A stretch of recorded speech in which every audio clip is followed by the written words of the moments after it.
안녕하세요. 은빛 이야기입니다. 오늘도 귀 우려주셔서 감사합니다. 그럼 오늘 이야기 바로 시작합니다. 안녕하세요. 저는 한여울입니다. 이 집 큰 며느리죠. 새벽 인시각이면 어김없이 눈이 떠집니다. 아직 어둠이 채 가시지 않은 시각이지만 제 손은 이미 배틀을 향하고 있습니다. 삼배 냄새가 온몸에 배어 있어요. 씻어도 지워지지 않는 그 특유의 거친 냄새 말입니다. 배틀 앞에 앉으면 세상이 고요해집니다. 북을 날리는 소리, 바디로 실을 두드리는 소리만이 방 안을 채우죠. 그렇게 한 올 한 올 짜다 보면 어느새 해가 중천에 떠 있습니다. 시어머니께서는 가끔 제 뒤를 지나가시며 한마디 하십니다. 여울아, 배는 참 곱게 짜는구나. 그뿐입니다. 칭찬도 아니고 나무람도 아닌 그저 사실을 말씀하시는 거죠. 저는 말이 많지 않습니다. 아니, 말하는 법을 잘 모른다는 게 맞을 겁니다. 그래서 이 집 식구들은 저를 답답한 며느리라고 부릅니다. 뒤에서 하는 말이지만 다 들립니다. 반면 작은 며느리 채연은 다릅니다. 입담이 여간 좋은 게 아니에요. 장터에 나가면 상인들과 웃으며 이야기를 나누고 시어머니 앞에서도 재미난 말로 분위기를 부드럽게 만들죠. 사람들은 채연을 좋아합니다. 당연한 일이에요. 시어머니 장씨 부인은 이 고을에서 소문난 분입니다. 평생을 직물 장사로 살아오셨죠. 처음엔 작은 배 한 피를 지고 장터를 돌아다니셨다는데 이제는 제법 큰 상단을 거느리고 계십니다.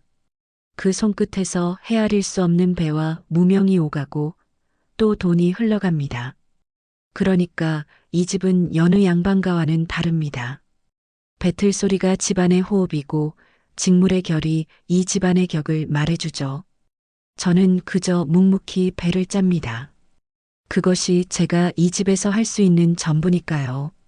말재주는 없어도 손재주만큼은 누구에게도 뒤지지 않습니다. 그게 제 방식입니다. 그런데 요즘 시어머니의 눈빛이 예사롭지 않습니다. 무언가를 재고 계시는 것 같아요. 저와 채연을 번갈아 보시는 그 시선 속에 알 수 없는 무게가 실려 있습니다. 봄이 깊어질 무렵 시어머니께서 쓰러지셨습니다. 그날도 평소처럼 장부를 보시던 중이었어요. 갑자기 붓을 떨어뜨리시더니 그대로 옆으로 기울어지셨죠. 하인들이 급히 달려들어 안방으로 모셨습니다. 의원이 왔습니다. 진맥을 하고 고개를 가웃거리더니 조심스럽게 말했어요. 과로로 기운이 소진되신 듯합니다. 당분간 안정을 취하셔야 합니다. 그날부터 집안이 술렁이기 시작했습니다.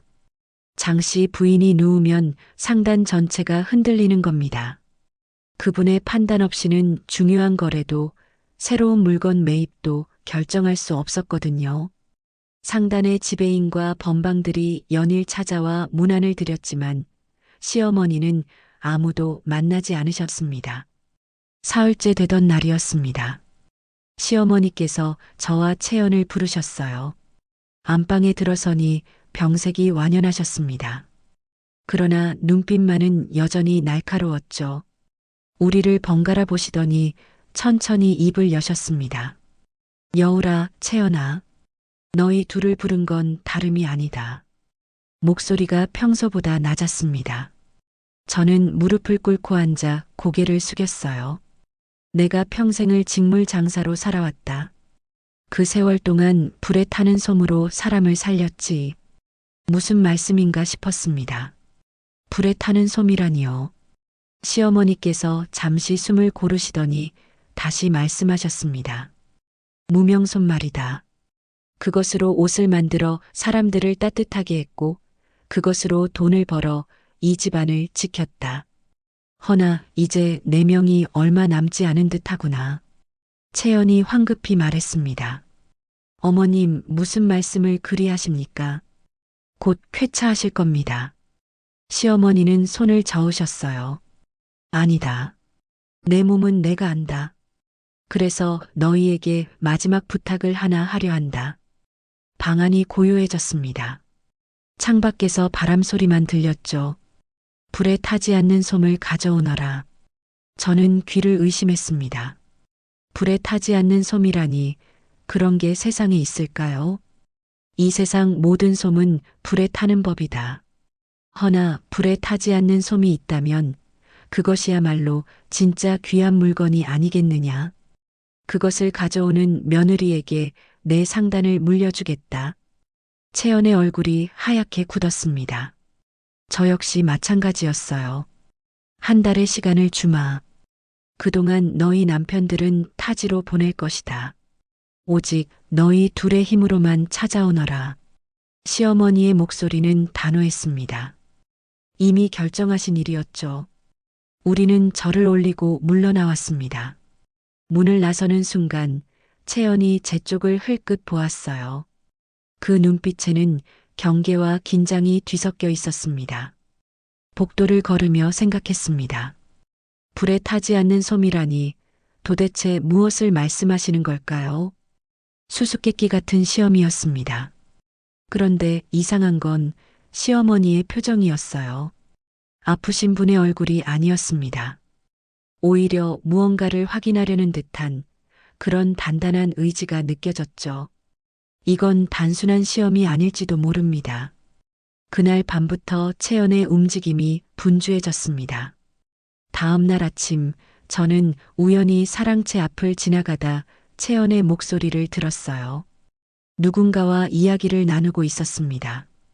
불에 타지 않는 솜이라면 분명 귀한 보물일 겁니다. 서역에서 들여온 특별한 직물이거나 아니면 중국 상인들이 감춰둔 신기한 물건이겠죠. 상대방은 상단의 지배인 송서방이었습니다. 채연이 다시 말했어요. 송서방, 한양에 계신 중국 상인들과 연락해 보세요. 유리 섬유로 짠 천이 있다는 소문을 들은 적이 있어요. 그런 게 아니라면 성면으로 만든 직물이라도 구해야 합니다. 마님, 그런 물건은 값이 어마어마할 겁니다. 상관없어요. 어머님의 상단이 걸린 일인데 돈이 문제겠습니까?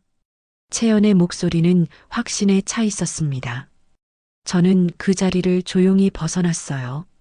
채연은 영리한 사람입니다. 장터의 인맥도 넓고 상인들과의 교류도 능숙하죠. 분명 좋은 물건을 구해올 겁니다. 저는 그런 채연을 따라갈 수 없어요. 그날 오후 저는 창고로 향했습니다.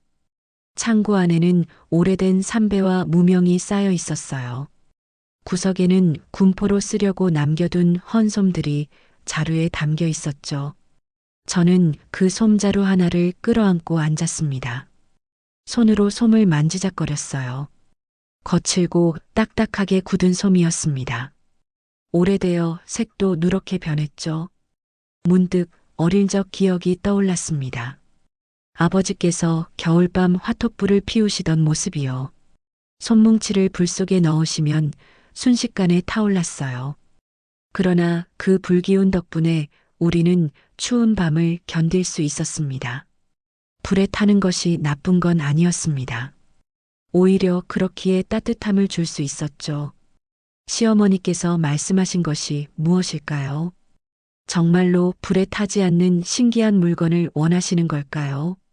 아니면 그 말 속에 다른 뜻이 숨어 있는 걸까요?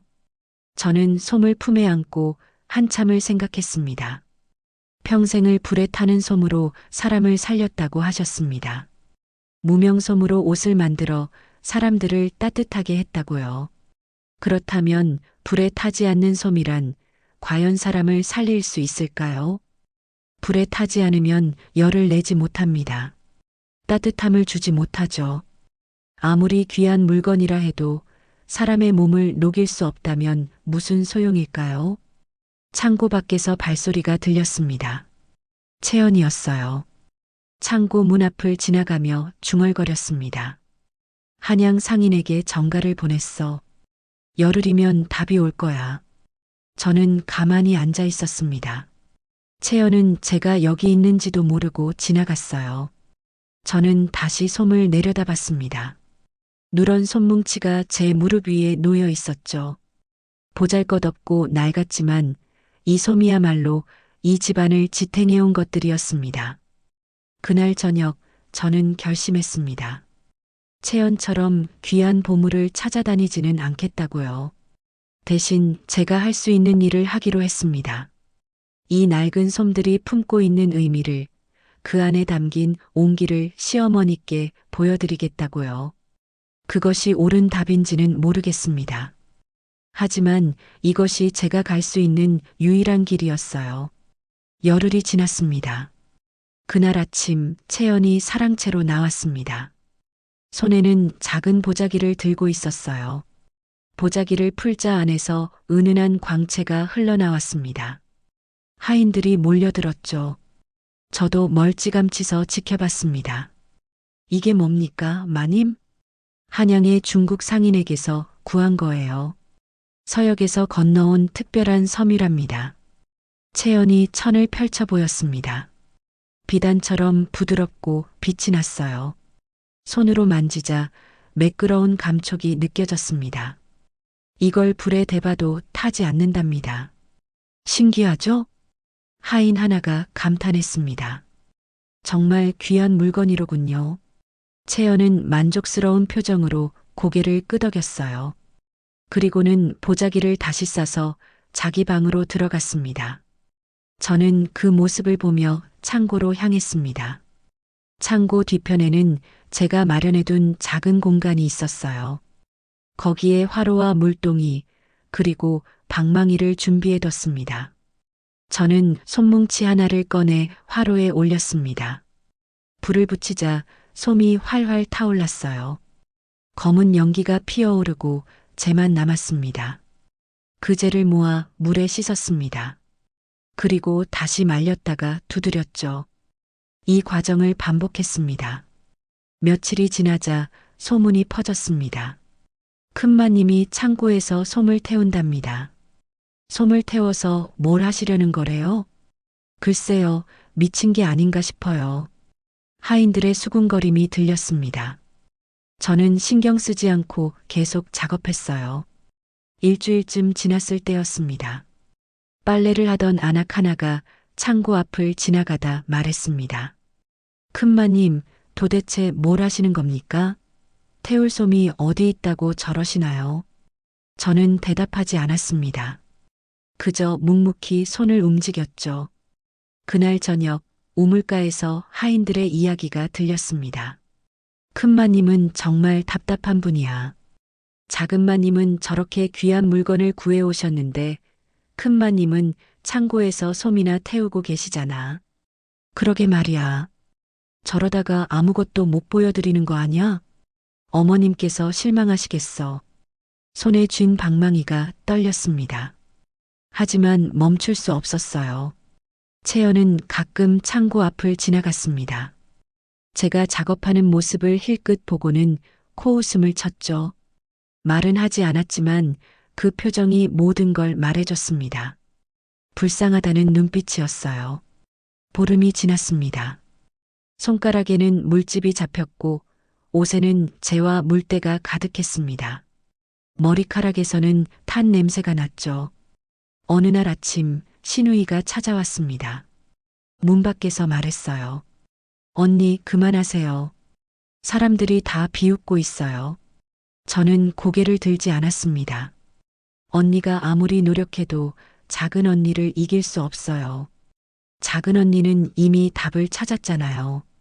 신우이의 목소리에는 안타까움이 섞여 있었습니다. 어머니께서도 곧 실망하실 거예요. 제발 그만두세요. 문이 닫히는 소리가 들렸습니다. 저는 여전히 손을 멈추지 않았어요. 모두가 저를 바보라고 생각했습니다.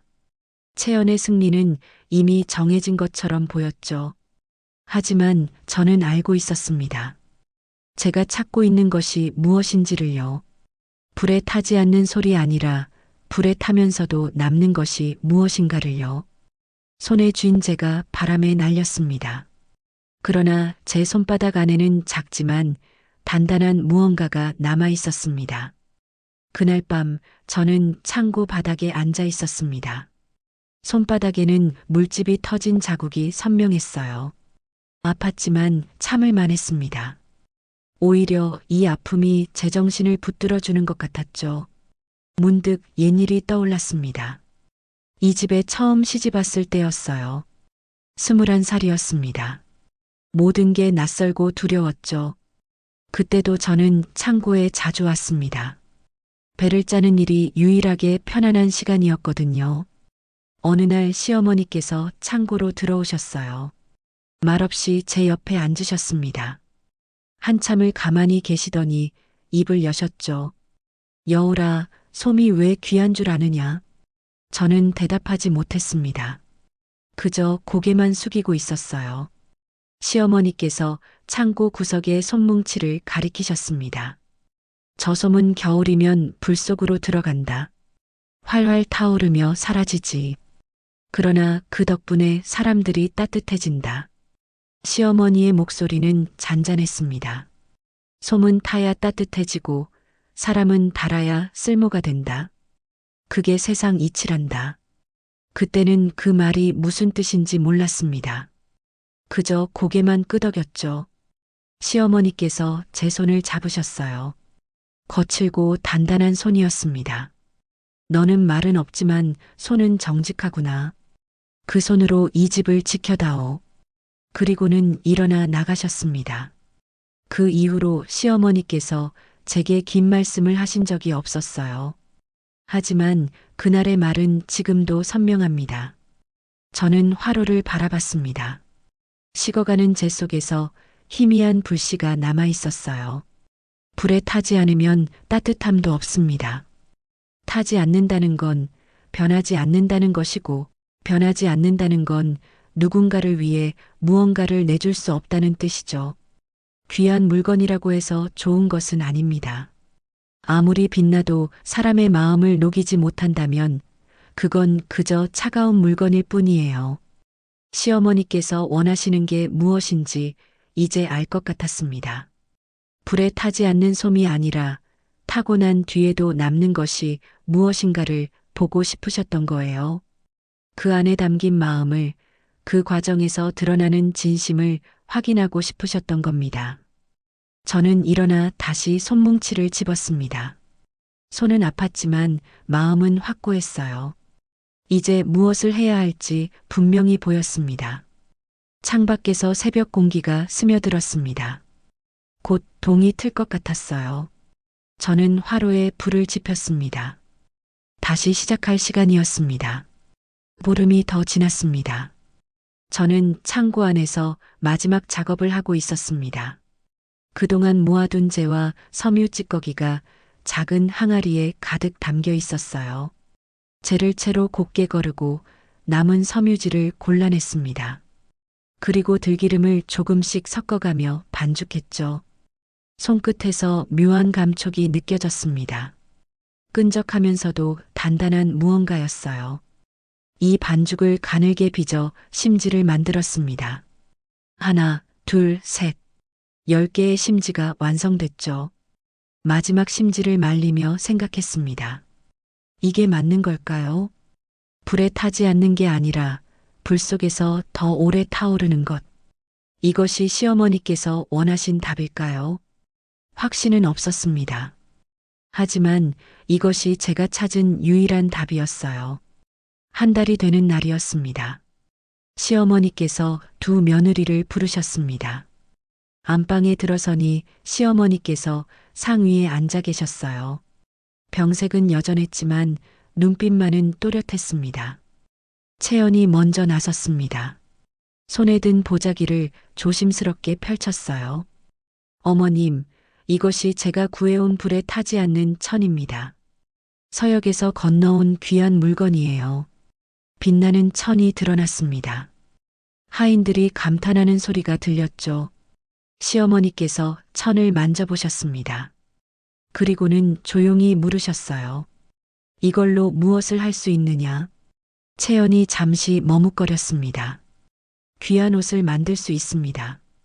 불에도 타지 않으니 안전하고요. 그래서 그러니 가장 귀한 물건 아니겠습니까?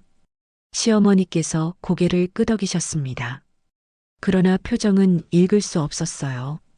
이제 제 차례였습니다. 저는 품에서 작은 보자기를 꺼냈습니다. 펼치자 10개의 심지가 나왔어요. 보잘것없고 검은 빛이 도는 심지였습니다. 채연이 코웃음을 쳤습니다. 하인들도 수군거렸죠. 저는 조용히 말했습니다. 어머님, 이것은 불에 타지 않는 솜이 아닙니다. 시어머니의 눈빛이 흔들렸습니다. 대신 불 속에서 가장 오래 타오르는 심지입니다. 솜을 여러 번 태워 남은 재와 섬유로 만들었어요. 들기름을 섞어 단단하게 빚었습니다. 저는 심지 하나를 집어 촛대에 꽂았습니다. 불을 붙이자 심지가 천천히 타올랐어요. 불에 타지 않으면 따뜻함도 없습니다. 이 심지는 타면서 오랫동안 빛을 냅니다. 추운 밤에 누군가를 밝혀줄 수 있어요. 방 안이 고요해졌습니다. 심지는 꺼지지 않고 계속 타올랐습니다. 작지만 단단한 불꽃이었죠. 시어머니께서 한참을 바라보시더니 입을 여셨습니다. 여울아. 예, 어머님. 내가 찾은 게 바로 그것이구나. 목소리에 무언가 묻어났습니다. 저는 고개를 숙였어요. 채연의 얼굴이 하얗게 굳었습니다. 시어머니께서 두 물건을 번갈아 보셨습니다. 채연의 천은 여전히 빛났습니다. 매끄럽고 화려했죠. 제 심지는 그에 비하면 초라하기 짝이 없었어요. 시어머니께서 입을 여셨습니다. 둘 다 직접 시험해 보겠다. 하인에게 화로를 가져오라 명하셨습니다. 곧 작은 화로가 방 안으로 들어왔어요. 먼저 채연의 천부터 보자. 채연이 천 한 조각을 떼어 화로 위에 올렸습니다. 불길이 천을 감쌌지만 타지 않았어요. 연기도 나지 않고 그대로였습니다. 정말 타지 않는군요. 하인 하나가 감탄했습니다. 채연의 입가에 미소가 번졌어요. 시어머니께서 천을 집어 들으셨습니다. 손으로 만지작거리시더니 물으셨어요. 이게 따뜻하냐? 채연이 잠시 말문이 막혔습니다. 따뜻하지는 않습니다만 불에 타지 않으니 안전하지 않습니까? 그래서 사람이 이걸 입으면 따뜻해지느냐? 그건 채연이 대답하지 못했습니다. 시어머니께서 천을 내려놓으셨어요. 타지 않는 것은 변하지 않는 것이다. 변하지 않으면 무언가를 내줄 수도 없지. 방 안이 조용해졌습니다. 시어머니께서 이번엔 제 심지를 집으셨습니다. 촛대에 꽂고 직접 불을 붙이셨어요. 심지가 타오르기 시작했습니다. 작은 불꽃이었지만 꺼지지 않았어요. 시어머니께서 손을 불꽃 가까이 대셨습니다. 따뜻하구나. 목소리가 잔잔했습니다. 이것은 타면서 빛을 낸다. 열을 낸다. 타는 동안 누군가를 밝혀주고 따뜻하게 해주지. 시어머니께서 저를 보셨습니다. 여울아, 이걸 만드는데 얼마나 걸렸느냐? 한 달이 걸렸습니다. 어머님. 힘들었겠구나. 괜찮습니다. 시어머니께서 고개를 끄덕이셨습니다. 그리고는 채연을 돌아보셨어요. 채연아, 내가 구한 천은 분명 귀하다. 세상에 흔치 않은 물건이지. 하지만 그것은 사람을 살리는 물건이 아니다.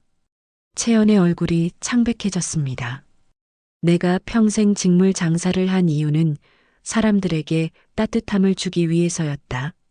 무명한 필이 누군가의 겨울을 지켜주고 삼배한 필이 누군가의 땀을 닦아주었지.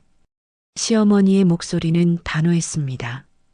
타지 않는 것은 돌이고 타며 남는 것이 솜이다. 솜은 타야 쓸모가 있다. 사람도 마찬가지란다. 시어머니께서 다시 심지를 바라보셨습니다. 불꽃은 여전히 꺼지지 않았어요. 여울이는 이것을 알았구나. 불에 타지 않는 게 아니라 타면서도 끝까지 제 역할을 하는 것. 그게 진짜 귀한 거란 걸 말이다. 저는 고개를 숙였습니다. 눈가가 뜨거워졌어요. 상단은 여울이에게 맡기겠다. 채연이 벌떡 일어섰습니다. 어머님, 그럴 수는 없습니다. 제가 구한 것이 더 귀한 물건인데요. 귀하다고 해서 다 좋은 건 아니다. 쓸모없는 귀함은 그저 장식일 뿐이지. 시어머니의 말씀은 흔들림이 없었습니다. 채연은 입술을 깨물었습니다. 그리고는 보자기를 거칠게 들고 방을 나갔어요. 시어머니께서 제 손을 잡으셨습니다. 여울아, 이제 내가 이 집을 이끌어 가거라. 타면서도 남는 것이 무엇인지 아는 사람이라면 상단도 잘 지켜낼 수 있을 게다. 예, 어머님. 최선을 다하겠습니다. 심지는 밤이 깊도록 타올랐습니다. 그 작은 불빛이 방 안을 환하게 밝혔어요. 그날 밤 저는 창밖을 바라봤습니다. 채연의 방에는 불이 꺼져 있었습니다. 앞으로 어떤 일이 벌어질지 알 수 없었어요. 하지만 이제 시작일 뿐이었습니다. 한 달이 지났습니다. 채연의 천에서 이상한 냄새가 나기 시작했어요. 처음엔 미세했지만 점점 심해졌습니다. 하인들이 조사해 보니 천에 칠해진 약품이 문제였죠. 이건 진짜 불에 타지 않는 천이 아닙니다. 그냥 약품을 칠한 거예요. 송서방이 보고했습니다. 채연은 한양의 상인에게 속은 겁니다. 채연은 그날로 짐을 쌌습니다. 친정으로 돌아간다고 했어요. 떠나는 그의 뒷모습은 쓸쓸했습니다. 저는 그를 배웅하지 않았습니다. 다만 마음속으로 안녕을 빌었죠. 이제 상단은 제 손에 넘어왔습니다. 처음에는 막막했습니다. 장부를 보는 일도 상인들과 거래하는 일도 낯설었어요. 하지만 시어머니께서 곁에서 조언해 주셨고 송서방이 도와줬습니다. 저는 직조 방식을 조금 바꿨습니다. 솜을 더 단단하게 빻아 심지를 만들고 그것을 무명과 함께 팔기 시작했어요. 이 심지는 오래 탑니다. 한번 불 붙이면 밤새 꺼지지 않아요. 장터에서 소문이 퍼졌습니다. 그 집 솜은 잘 타서 오래 간다더라. 한여울 마님이 직접 만드신 거래. 사람들이 찾아왔습니다. 처음엔 적었지만 점점 늘어났어요. 겨울이 되자 주문이 밀려들었습니다. 상단은 조금씩 커졌습니다. 시어머니께서는 만족스러운 표정으로 저를 바라보셨어요. 여울아, 잘하고 있구나. 아직 부족합니다, 어머님. 아니다. 내가 찾은 길이 맞다. 1년이 지났습니다. 이제 저는 더 이상 답답한 며느리가 아니었습니다. 사람들은 저를 한여울 마님이라 불렀고 상단의 주인으로 인정했어요. 어느 날 저녁 창고에 혼자 앉아 있었습니다. 손에는 새로 만든 심지가 들려 있었어요. 불을 붙이자 작은 불꽃이 피어올랐습니다. 꺼지지 않고 타오르는 그 모습을 보며 생각했습니다. 저는 언젠가 사라질 것입니다. 이 심지처럼 타고 나면 쟤만 남겠죠. 하지만 그 과정에서 누군가를 밝혀주고 누군가를 따뜻하게 해줄 수 있다면 그것으로 충분합니다. 나는 사라져도 따뜻함은 남는다고 믿습니다. 그것이 제가 배운 것이고 제가 살아갈 방식입니다. 심지는 여전히 타오르고 있었습니다. 작지만 단단한 불꽃이었어요. 창밖에서 바람이 불어왔습니다. 봄이 오고 있었습니다. 저는 자리에서 일어나 배틀 앞에 앉았습니다. 새벽이 오기 전까지 아직 할 일이 많았거든요.